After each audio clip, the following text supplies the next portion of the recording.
Welcome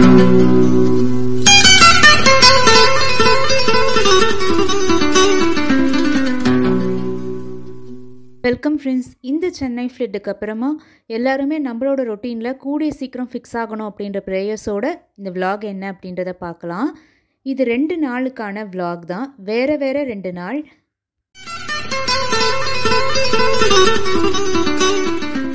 ஒரு 1 வீக்குக்கு முன்னாடி என் பெரிய பையன் ஹாஸ்டல்லேருந்து வரான். அதாவது சில சன்னி டேஸ் இருந்தது இல்லையா, அப்போது என்ன ஸ்பெஷலாக குக் பண்ணேன் அப்படின்றதையும், அது இல்லாமல் இந்த ரெய்னி டேஸ் போது வீட்டுக்குள்ளேயே எல்லாருமே இருந்த அந்த ஃப்ளட்டு டேஸ் போது என்ன பண்ணால் யூஸ்ஃபுல்லாக இருக்க கண்டென்ட்டாக இருக்குமா அப்படின்னு நீங்கள் யோசிக்காதீங்க. கண்டிப்பாக யூஸ்ஃபுல்லாகவும் என்டர்டெய்னிங்காகவும் இருக்கும் அப்படின்னு நினைக்கிறேன். ஸோ ஸ்கிப் பண்ணாமல் கடைசி வரைக்கும் பாருங்கள். முதல்ல நான் வந்து எல்லா ப்ரிப்பரேஷனையும் பண்ணி வச்சுக்கலாம் அப்படின்றதுக்காக காய் எல்லாத்தையுமே எடுத்துகிட்டு வந்து வச்சு இப்படி கீழே உட்காந்து தான் வந்து கட் பண்ணுவேன். நிறைய வாட்டி எந்திரிச்சு உட்காந்து எல்லாமே. குட்டி சார் அன்றைக்கி லீவ் அப்படின்றதுனால அவனும் விளையாடிட்டு இருந்தான். அது ஒரு சாட்டர்டே. எல்லாமே ரெடி ஆனதுக்கப்புறமா குக்கிங் வேலையை முடிச்சிடலாம். மார்னிங் சிம்பிள் பிரேக்ஃபாஸ்ட்டாக நாங்கள் இட்லி சாப்பிட்டாச்சு. அரைச்சி விட்ட பருப்புருண்டை குழம்பு தான் இன்றைக்கி நான் செய்ய போகிறேன். இதுக்கு முதல்ல கொஞ்சமாக வந்து தேங்காய், ஒரு 2 ஸ்பூன் அளவுக்கு வீட்டில் அரைச்ச சாம்பார் தூள், ஒரு தக்காளியை சேர்த்து அரைச்சி வச்சுக்கிறேன். புளி வந்து ஒரு சின்ன நெல்லிக்காய் சைஸ் மட்டும் ஊற வச்சுக்கிறேன். இந்த ப்ரிப்பரேஷன் எல்லாம் பண்ணிகிட்ருக்கும் போதே வந்து சைட் பை சைடு க்ளீனிங்கும் பண்ணி முடிச்சிடுவேன். குட்டி சார் மட்டும் இன்றைக்கி தோசை சாப்பிட்டாரு. ஸோ அது எல்லாமே எடுத்து அந்தந்த இடத்துல வச்சுட்டு லாண்ட்ரியும் வந்து ஸ்டார்ட் பண்ணி விட்டுட்டேன். கையோடு வந்து வேலை முடிஞ்சிடும், தனியாக அதுக்கு டைம் ஸ்பெண்ட் பண்ண வேண்டாம் அப்படின்னு. இது எல்லாமே ஒரு பக்கம் போயிட்டுருக்கும் போது 1 கப் அளவுக்கு துவரம்பருப்பு, 1 டேபிள் ஸ்பூன் கடலைப்பருப்பு சேர்த்து ஊற வச்சுருந்தது நல்லா ஊறியாச்சு. அதையும் வந்து குறைன்னு அரைச்சி வச்சுட்டேன். எனக்கு ஹெல்ப் பண்ணுறதுக்கு குட்டி சாரும் வந்து பாத்திரத்தெல்லாம், அதாவது லஞ்ச் பாக்ஸஸ் எல்லாத்தையும் வந்து அடுக்கி வச்சுட்டு இருந்தான். இப்போ அரைச்ச அந்த பருப்பில் கொஞ்சமாக வெங்காயம், தேங்காய், சீரகம் எல்லாத்தையும் சேர்த்து மிக்ஸ் பண்ணி வச்சுருக்கேன். பொரியலுக்கு வந்து இன்றைக்கி பொரியல் பொடி சேர்த்து கத்திரிக்காய் தான் வந்து செய்ய போகிறேன். பொரியல் பொடி எப்படி அரைக்கணும் அப்படின்ற வீடியோ வந்து நான் தனியாக ஷார்ட்ஸாகவும் போட்டிருக்கேன். வேணும் அப்படின்னா வந்து செக் பண்ணி பாருங்கள். லிங்க்கை வந்து நான் டிஸ்கிரிப்ஷன்லேயும் கொடுக்குறேன். அது இல்லாமல் வந்து என் கார்டாகவும் வந்து கண்டிப்பாக பின் பண்ணுறேன். இது எல்லாமே வந்து வதக்கி விட்டுட்டு மூடி வச்சுட்டா ரெடி ஆகிடும். இப்போ கல் சட்டியில் 1 டேபிள் ஸ்பூன் எண்ணெய், மொத்தமே அவ்வளோதான் எடுத்துக்கிறேன். அதில் கடுகு, சீரகம், தாளிப்பை சேர்த்துட்டு 1 வெங்காயம், 1 தக்காளியை சேர்த்துருக்கேன். இது நல்லா வதங்கட்டும். இது வதங்கிறதுக்கு தேவையான அளவுக்கு எண்ணெயும் இருந்தால் போதும், நிறைய எண்ணெய் சேர்க்க வேண்டாம். இப்போது கொஞ்சமாக மஞ்சள் தூள், நம்ம வீட்டு சாம்பார் தூள் இருக்கு இல்லையா, அதை வந்து நான் கொஞ்சமாக சேர்த்துருக்கேன். இந்த பக்கம் வந்து கத்திரிக்காயும் வந்து நல்லா வதங்கிட்டுருக்கு. அப்பப்போ லைட்டாக இந்த மாதிரி மிக்ஸ் பண்ணி வச்சுக்கிட்டாலே வந்து போதும். நம்ம தண்ணியில் போட்டு கத்திரிக்காய் வைக்கிறதுனால தனியாக நீங்கள் இதில் தண்ணிலாம் சேர்க்க வேண்டாம். தாளிப்போட அந்த எண்ணெயும் கத்திரிக்காயிலேருந்து விடுற தண்ணியுமே வந்து போதும். இந்த குழம்புக்கு நல்லா தக்காளி வெங்காயம் வதங்கினதுக்கப்புறமா கரைச்சி வச்சுருக்க புளி தண்ணியும் சேர்த்துருவேன். இதுக்கு நடுவில் குட்டி சார் வந்து ஸ்நாக்ஸ் கேட்டார். வீட்லேயே செஞ்ச இந்த பொரி இருந்தது, காரம் போட்டது.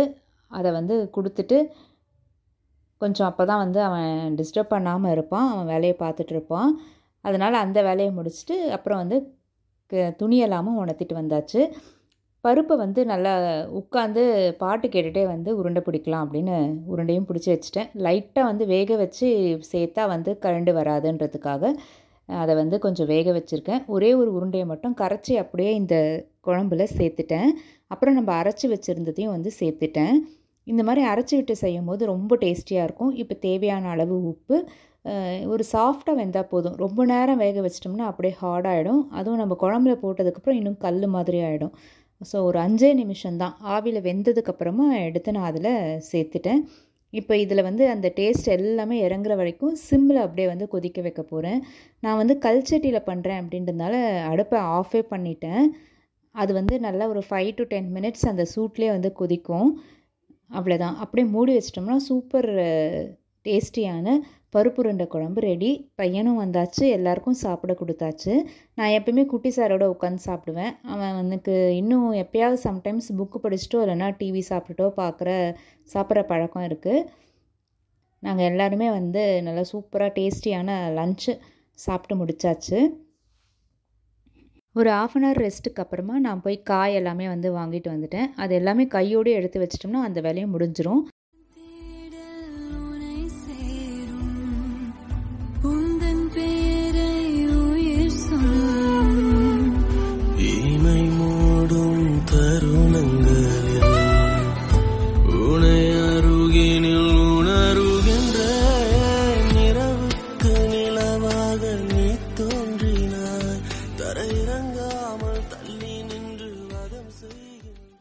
இதில் உரித்து வைக்க வேண்டியது எல்லாமும் வந்து உரித்து வச்சேன். கார்ன் ஒன்று ரொம்ப ரேராக தான் வாங்குவேன்.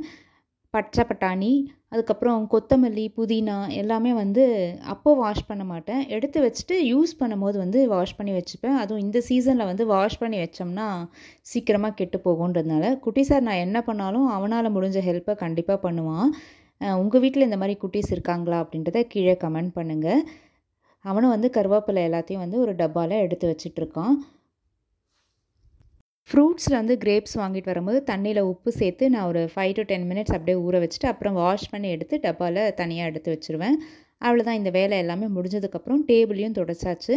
முக்கியமாக கீழே வந்து வேஸ்ட்டு பேப்பர் நியூஸ் பேப்பர் போட்டதுனால ஈஸியாக இருந்தது. நின்றுட்டே கடகடன் வந்து வேலையும் முடிச்சிட்டேன். ஒரு ஈவினிங் போல் ரெஃப்ரெஷ் ஆகிட்டு வந்து மார்னிங்கே வந்து ஊற வச்சுருந்தேன் ஸ்ப்ரவுட்ஸ்க்காக.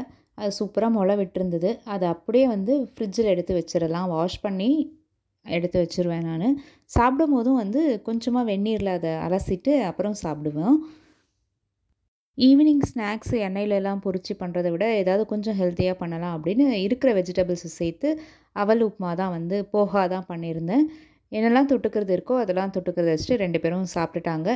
அந்த டே ஸ்வீட்டாக முடிஞ்சுது.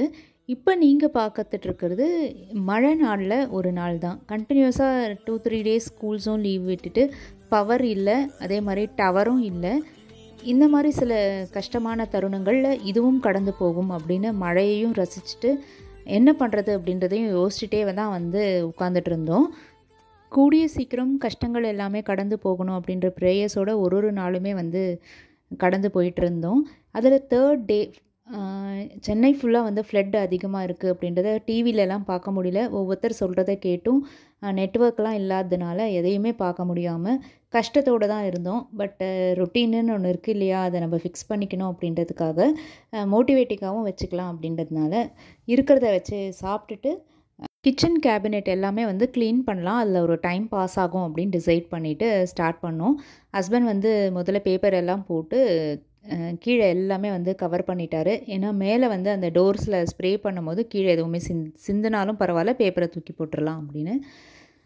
ஸோ ஒன்றுனா ஸ்டார்ட் பண்ணிகிட்டே வந்தோம். நாங்கள் எக்ஸ்பெக்ட் பண்ண மாதிரி அவ்வளோ நேரம் பிடிக்கல.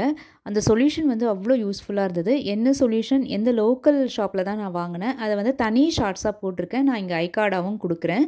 ஃபஸ்ட்டு அந்த டோர்ஸ் எல்லாத்துலேயுமே வந்து அதை ஸ்ப்ரே பண்ணி விட்டுட்டு நம்ம எப்பயும் யூஸ் பண்ணுற இந்த ஸ்க்ரப்பு தான். உங்களுக்கு கையெல்லாம் ஏதாவது அலர்ஜியாக இருக்கும் அப்படின்னா க்ளவுஸ் வேணால் யூஸ் பண்ணிக்கலாம். நான் அதை 2-3 நாள் டெஸ்ட் பண்ணி பார்த்துட்டு இப்படி கன்வீனியண்ட்டாக இருந்ததுனால நான் இப்படியே யூஸ் பண்ண ஆரம்பிச்சிட்டேன். நான் சில டோஸும் ஹஸ்பண்ட் சில டோஸும் வந்து பண்ண ஆரம்பிச்சிட்டோம். ஜஸ்ட் வைப் பண்ணி விட்டுட்டு ஒரு 5 மினிட்ஸ் கழித்து வெட்டு கிளாத்தில் தொடச்சிட்டேன். வெட் கிளாத்தில் தொடச்சோடனே மறுபடியும் ட்ரை கிளாத்லேயும் வந்து ஒரு 2 டைம்ஸ் வந்து தொடச்சிட்டேன். அவ்வளோதான், ரொம்பலாம் கஷ்டமே படலை. சூப்பர் க்ளீன் ஆயாச்சு. ரொம்பவே பார்க்க பளிச்சுன்னு இருந்தது. அந்த க்ரீஸ் எல்லாம் இருக்கும் இல்லையா, ஆயில் மேலே பட்டு அதுவும் தீபாவளிக்கெலாம் வந்து நிறைய குக் பண்ணி ஃபுல் க்ளீன்லாம் இந்த மாதிரி டீப் க்ளீன் பண்ணவே இல்லை, ரொம்ப நாள் ஆச்சு. அதனால் மேலே கேபினட் டோர்ஸை கண்டிப்பாக இந்த மாதிரி பண்ணணும் அப்படின்னு இந்த டேஸை வந்து நாங்கள் யூஸ்ஃபுல்லாக பண்ணிக்கிட்டோம். இது வந்து இந்த ஆயில் க்ரீஸ் மட்டும் இல்லாமல் என்ன மாதிரியான கரை, டைல்ஸில் இருந்த கரை, அதே மாதிரி இந்த ஜன்னல் கம்பிலலாம் வந்து ரொம்ப நாள் பிடிச்ச அந்த அழுக்கு வந்து போகாமே இருக்கும் இல்லையா, ஸ்டபர்னாக, அது எல்லாமே வந்து வைப் பண்ணும் போதே கையோடு வந்து ஈஸியாக போயாச்சு. இப்போ எப்படி இருக்குன்னு பாருங்கள். ரொம்பவே வந்து கிச்சன் பிரைட்டாக இருந்த மாதிரி இருந்தது. டோட்டலாக ஒரு 40 மினிட்ஸ் ஆயிருக்கும். அவ்வளோதான், இந்த வேலை எல்லாமே முடிச்சுட்டு நான் கையோட மேடை எல்லாமும் வந்து க்ளீன் பண்ணிடலாம். ஏன்னா நமக்கு தெரியாமல் 1 or 2 ட்ராப்ஸ் வந்து அந்த சொல்யூஷன்லாம் சுட்டியிருக்கும். ஸோ எல்லாமே எடுத்து போட்டுட்டு இதை வந்து நம்ம இந்த டைம் வந்து எங்கேஜ்டாக வச்சுக்கணும் அப்படின்றதுனால தான் இந்த டைமில் வந்து நாங்கள் ஸ்டார்ட் பண்ணோம். யாருக்கெல்லாம் இந்த ஹேபிட் இருக்குதுன்னு சொல்லுங்கள்.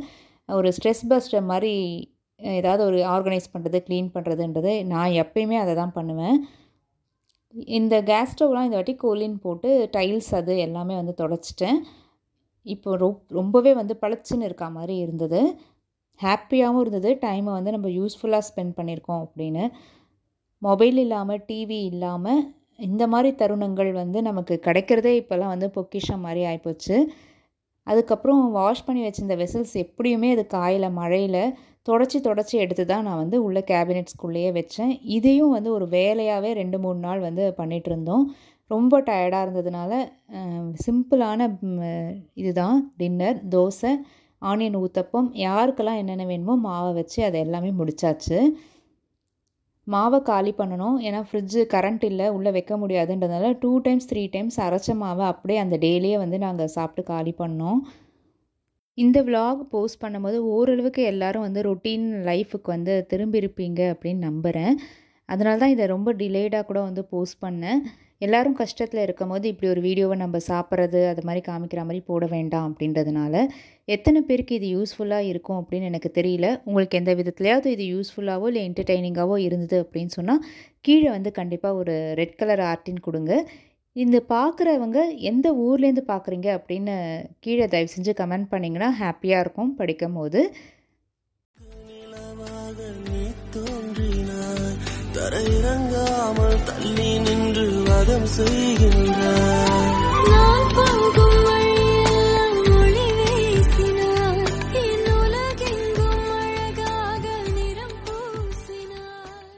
ஷார்ட்ஸில் நிறைய பேர் கேட்டிருந்தீங்க உங்களோட ஊர் எது அப்படின்னு. நான் இப்போ இருக்கிறதே என்னோடய சொந்த ஊரில் கிடையாது. என்னோடய சொந்த ஊர் வந்து வேலூர் பக்கத்தில் இருக்க திருப்பத்தூர். இதுலேருந்து யாராவது பார்க்குறீங்களா அப்படின்றத கீழே கமெண்ட் பண்ணுங்கள். அடுத்த விலாகில் பார்க்கலாம். தேங்க்யூ.